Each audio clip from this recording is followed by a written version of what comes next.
السلام علیکم، میں ہوں ہومیو ڈاکٹر محمد رمضان۔ آج ہم بات کریں گے شوگر کے مریضوں کے ڈائٹ پلان کے بارے میں کہ وہ کون سی غذاؤں سے پرہیز کریں، کون سی غذائیں حسب ضرورت استعمال کریں اور کون سی غذائیں وہ لے سکتے ہیں۔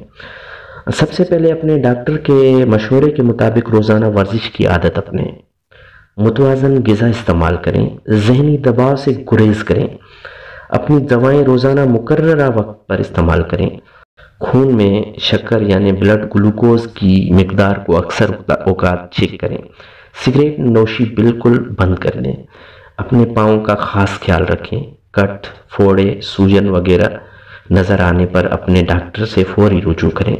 اب بات کرتے ہیں کہ وہ کون سی غذائیں ہیں جو شوگر کے مریض نہ کھائیں، کون سی غذاؤں سے وہ پرہیز کریں۔ کیک، پیسٹری، آئس کریم سے پرہیز کریں، جام، جیلی، شہد اور خشک میوہ جات سے پرہیز کریں، پھلوں کے رس، کولڈ ڈرنکس، سافٹ ڈرنکس، مٹھائی، کھجور، چیو گم اور چاکلیٹ سے پرہیز کریں، نان خطائی، بیکری فوڈز اور بیکری بسکٹس اور میٹھے دودھ سے پرہیز کریں۔ اب آتے ہیں کہ کون سی ایسی غذائیں جو وہ شوگر کے مریض حسب ضرورت استعمال کر سکتے ہیں۔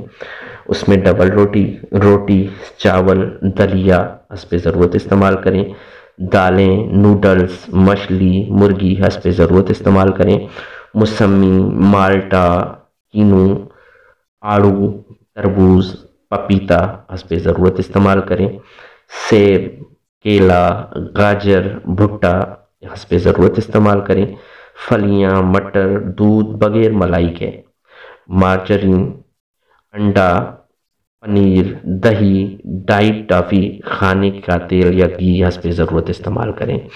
اب آتے ہیں کہ وہ کون سی غذائیں ہیں جو ذیابیطس کے مریض لے سکتے ہیں یا کھا سکتے ہیں۔ اس میں بھنڈی، کریلا کھا سکتے ہیں، کدو، بینگن کھا سکتے ہیں، مولی، پالک کھا سکتے ہیں، ہری سوکھی پیاز، لیموں، ہری مرچ کھا سکتے ہیں، کھیرا، ٹماٹر، صرف انڈے کی سفیدی کھا سکتے ہیں، سلاد اور یخنی کھا سکتے ہیں۔ اللہ پاک آپ کا حامی اور ناصر ہو۔ اللہ حافظ۔